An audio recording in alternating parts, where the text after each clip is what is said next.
Hello friends, welcome to our YouTube channel. Friends, इस video में हम लोग जीके के 20 महत्वपूर्ण प्रश्नों को देखेंगे। ये सारे प्रश्न बहुत ही महत्वपूर्ण हैं और किसी भी एग्जाम में ये प्रश्न जो है बार बार रिपीट होते हैं। तो चलिए वीडियो को शुरू करते हैं और देखते हैं कि पहला प्रश्न क्या है। पहला प्रश्न है, माई कंट्री माई लाइफ के लेखक कौन है। तो पुस्तक है माई कंट्री माई लाइफ। तो इसके पुस्तक के लेखक कौन है?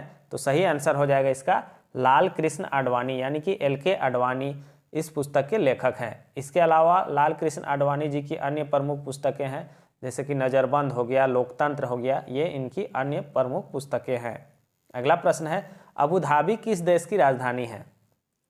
तो अबू धाबी किस देश की राजधानी है? तो सही आंसर हो जाएगा संयुक्त अरब अमीरात, यानी कि UAE। और इसकी मुद्रा क्या है? तो इसकी मुद्रा जो है दिरहम है। इसकी मुद्रा दिरहम है। अगला प्रश्न है, IRDA किस क्षेत्र से संबंधित है। IRDA पूछा जा रहा है कि किस क्षेत्र से संबंधित है। IRDA का फुल फॉर्म भी पूछा जाता है। तो इसका फुल फॉर्म होता है insurance regulatory and development authority. क्या हो जाएगा इसका full form? Insurance regulatory and development authority, इसका फुल फॉर्म हो जाएगा। तो ये किस क्षेत्र से संबंधित है? तो सही आंसर हो जाएगा ये बीमा क्षेत्र से संबंधित है। और IRDA का मुख्यालय कहाँ है? ये हैदराबाद में है। ये भी प्रश्न पूछा जाता है। अगला प्रश्न है, संयुक्त राष्ट्र संघ के महासचिव कौन है। ये बहुत लंबे समय से संयुक्त राष्ट्र संघ के महासचिव हैं एंटोनियो गुटेरस, या एंटोनियो गुतेरस लिखा हुआ मिलेगा। इसका सही आंसर हो जाएगा एंटोनियो गुटेरस। अगला प्रश्न है, जलियांवाला बाग हत्याकांड कहाँ हुआ था। तो जलियांवाला बाग हत्याकांड कहाँ हुआ था? ये हुआ था अमृतसर में। सही आंसर हो जाएगा अमृतसर में। और कब हुआ था? तो 13 अप्रैल 1919 को। कब हुआ था? 13 अप्रैल 1919 को हुआ था, जिसमें कि जनरल डायर ने वहाँ जलियांवाला बाग में जो है गोलियां चलाने के लिए आदेश दे दिया था और बहुत से लोग मारे गए थे। अगला प्रश्न है, इनमें से क्या खाद्य अनाज से संबंधित है। तो पूछा जा रहा है कौन सा क्रांति है जो खाद्य अनाज से संबंधित है। तो सही आंसर क्या हो जाएगा?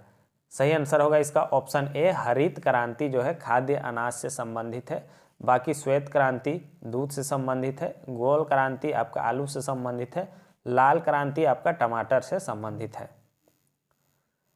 अगला प्रश्न है, बक्सर का युद्ध कब हुआ था।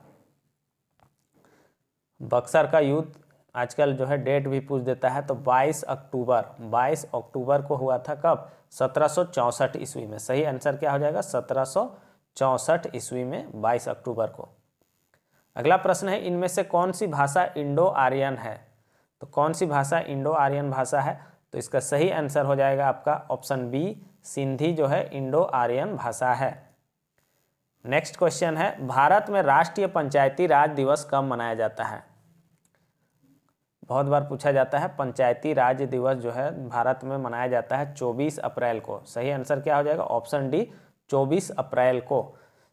73वां संविधान संशोधन के तहत जो है देश में त्रिस्तरीय पंचायती राज की व्यवस्था की गई थी और ये व्यवस्था जो है 24 अप्रैल को किया गया था। 24 अप्रैल 1993 को किया गया था। इसीलिए इस दिन जो है पंचायती राज दिवस मनाया जाता है। नेक्स्ट क्वेश्चन है, 1975 से 1977 के दौरान प्रधानमंत्री इंदिरा गांधी द्वारा लागू किए गए आपातकाल की अवधि कितनी थी। इससे बहुत सारा प्रश्न बनता है। आपातकाल कब लागू हुआ था? तो 1975 ईस्वी में। उस समय जो है प्रधानमंत्री कौन थे? तो उस समय प्रधानमंत्री थी इंदिरा गांधी। ये सब प्रश्न पूछा जाता है। और इसकी अवधि कितना था? तो 21 महीने का था। ये जो है 26 जून 1975 से आपका 21 मार्च 26 जून 1975 से 21 मार्च 1977 तक ये 21 महीनों के लिए लगा हुआ था। अगला प्रश्न है, मातोश्री नाम की पुस्तक किसने लिखी है। बहुत बार पूछा जाता है मातोश्री नाम की पुस्तक किसने लिखी है। तो सुमित्रा महाजन। इसका सही आंसर हो जाएगा ऑप्शन ए, सुमित्रा महाजन ने। सुमित्रा महाजन 16वीं लोकसभा की अध्यक्षा थी। ये सुमित्रा महाजन जो है 16वीं लोकसभा की अध्यक्षा थी। अगला प्रश्न है, उस देश का नाम लिखे जहां पेसो इस्तेमाल होने वाली मुद्रा में शामिल नहीं है। तो पूछा जा रहा है कि कौन सा देश है जहां पेसो जो है मुद्रा के रूप में इस्तेमाल नहीं होता है। तो इनमें से जो कोस्टा रिका कंट्री है, ऑप्शन सी कोस्टा रिका, यहाँ पेसो जो है इस्तेमाल नहीं होता है। और कोस्टा रिका देश की राजधानी क्या है? तो सान होजे इसकी राजधानी है। नेक्स्ट क्वेश्चन है, इनमें से कौन सा मोबाइल ऐप भारतीय राष्ट्रीय भुगतान निगम द्वारा विकसित किया गया था? तो कौन सा मोबाइल ऐप है जो भारतीय राष्ट्रीय भुगतान निगम द्वारा विकसित किया गया था? तो यह है भीम। सही आंसर क्या हो जाएगा? भीम को विकसित किया गया था। और इसका फुल फॉर्म भी पूछा जाता है, तो Bharat interface for money. Bhim का हो जाएगा भारत इंटरफेस फॉर मनी। अगला प्रश्न है, किस नदी को बंगाल का शोक के नाम से जाना जाता है? इसको बंगाल का शोक कहा जाता है, या देव नदी के नाम से भी इसको जाना जाता है। ये दामोदर नदी है। सही आंसर क्या हो जाएगा? दामोदर नदी, जो कि झारखंड में टोरी लातेहार नामक स्थान से निकलती है।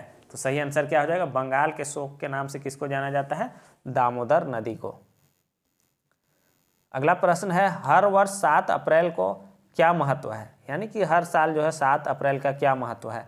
तो इस दिन जो है विश्व स्वास्थ्य दिवस मनाया जाता है। सही आंसर क्या हो जाएगा? 7 अप्रैल को विश्व स्वास्थ्य दिवस मनाया जाता है। अगला प्रश्न है, किस संशोधन में भारत का वर्णन सार्वभौम लोकतांत्रिक गणतंत्र से बदलकर सार्वभौम समाजवादी धर्मनिरपेक्ष लोकतांत्रिक गणराज्य कर दिया गया? पूछा जा रहा है कि किस संशोधन के द्वारा जो है भारत का वर्णन सार्वभौम लोकतांत्रिक गणतंत्र से बदलकर सार्वभौम समाजवादी धर्मनिरपेक्ष और लोकतांत्रिक गणराज्य कर दिया गया? तो ये आपका हो जाएगा कौन सा? 42वां संविधान संशोधन। इसका सही आंसर हो जाएगा 42वां संविधान संशोधन। अगला प्रश्न है, भारत में मुगल साम्राज्य के संस्थापक कौन थे? आसान क्वेश्चन है, बार बार पूछा जाता है। ये थे बाबर। सही आंसर क्या हो जाएगा? बाबर। इनका पूरा नाम था जहीरुद्दीन मोहम्मद बाबर। तो मुगल साम्राज्य के संस्थापक जहीरुद्दीन मोहम्मद बाबर थे। अगला प्रश्न है, इनमें से किस भारतीय राज्य ने संस्कृत को अपनी दूसरी आधिकारिक भाषा का दर्जा दिया है? तो कौन सा राज्य है जिसने संस्कृत को अपनी दूसरी आधिकारिक भाषा का दर्जा दिया है? ये क्वेश्चन भी बहुत बार रिपीट होता है। सही आंसर हो जाएगा उत्तराखंड ऐसा राज्य है जिसने संस्कृत को अपना दूसरा आधिकारिक भाषा का दर्जा दिया है। अगला प्रश्न है, भारत में राष्ट्रीय पंचायती राज दिवस कब मनाया जाता है? यह भी आसान प्रश्न है, लेकिन बार बार पूछा जाता है। पंचायती राज दिवस मनाया जाता है आपका 24 अप्रैल को। तो सही आंसर हो जाएगा इसका ऑप्शन डी, 24 अप्रैल। अगला प्रश्न है, विश्व जनसंख्या दिवस कब आयोजित किया जाता है? विश्व जनसंख्या दिवस कब आयोजित किया जाता है? तो इसका जो है आंसर आपको कमेंट बॉक्स में बताना है। 1 जून, 17 जून, 11 जुलाई और 19 जुलाई। इसका सही आंसर क्या होगा कमेंट बॉक्स में ज़रूर बतलाइए। और चैनल पर नए हैं तो चैनल को सब्सक्राइब कीजिए और वीडियो को ज़्यादा से ज़्यादा शेयर कर दीजिए। Thanks for watching.